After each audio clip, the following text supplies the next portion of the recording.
Hi, welcome back. This Adventures with Dr. Joe. If you like this video, please click like. It helps the channel a lot. Comments are always welcome.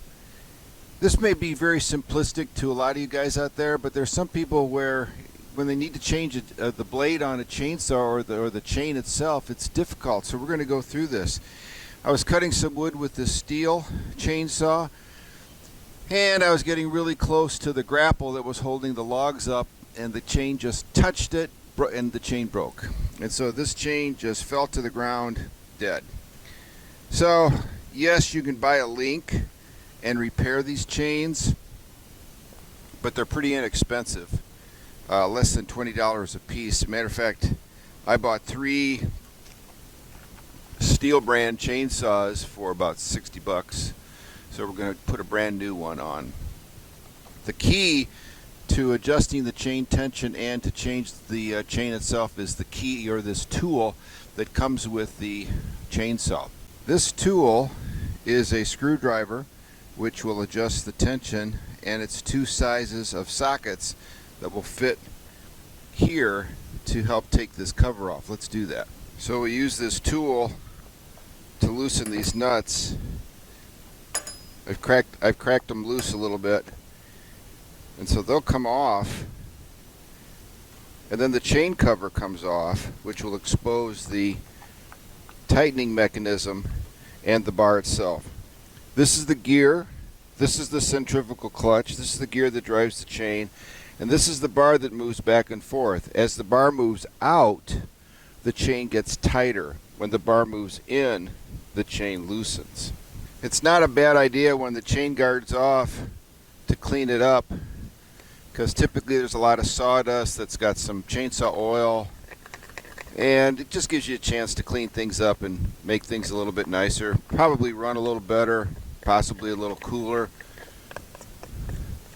So we'll get this all cleaned up before we put it back together. So I'm going to take the bar off, which just comes off like this, just to make it easier to see the other parts. Namely this part, which is the chain tensioning screw. So this is the front end of the saw, and I'm going to loosen this screw, which allows the pin, which is right here, to go backwards. So you can see the pin move. So as the pin moves forward, it's moving the bar forward and tightening it, and moving it backward loosens it. So we'll loosen it before we put the new chain on. So we'll get our new chain,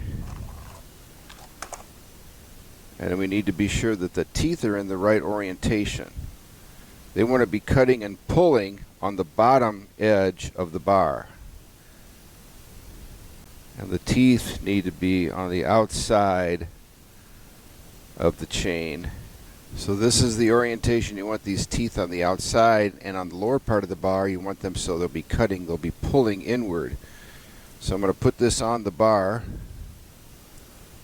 and these teeth fit in the slot of the bar.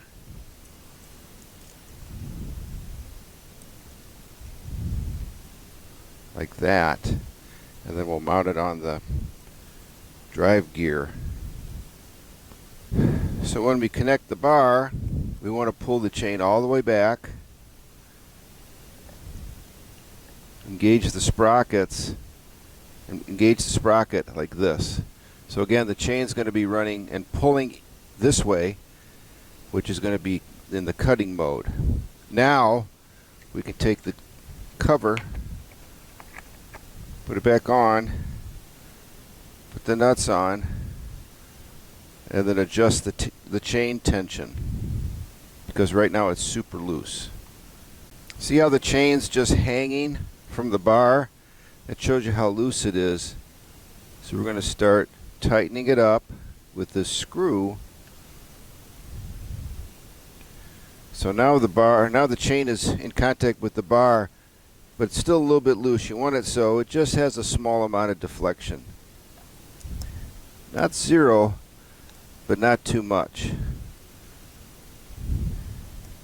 And then we realize that after we run a new chain for a little bit, it'll break in and it will stretch. it will loosen a little bit. So we need to check our tension after we've run it for just a little while.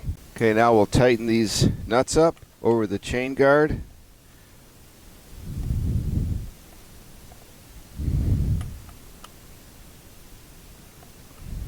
And that chain's replaced. Okay, we've got the chain replaced. You can see it running here.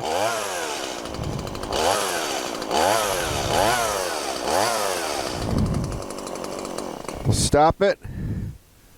And again, just a nice small amount of tension or give. This will come away from the bar just a little bit, so that's good. Also, if this side of the bar is worn when you change the chain, flip the bar over, because it can be in the up position or the down position either way, and then it will wear evenly. So those are the steps of changing the chain on a chainsaw. And it's going to run for a long time now, but again, this is the key, the tool that comes with a chainsaw. And then I replace like with like. If I have a steel chainsaw, I use steel blades. I use the ones that were recommended, and it seemed to work really well for me. So, hey, if you like that, please click like. Consider subscribing. Adventures with Dr. Joe. Thank you very much.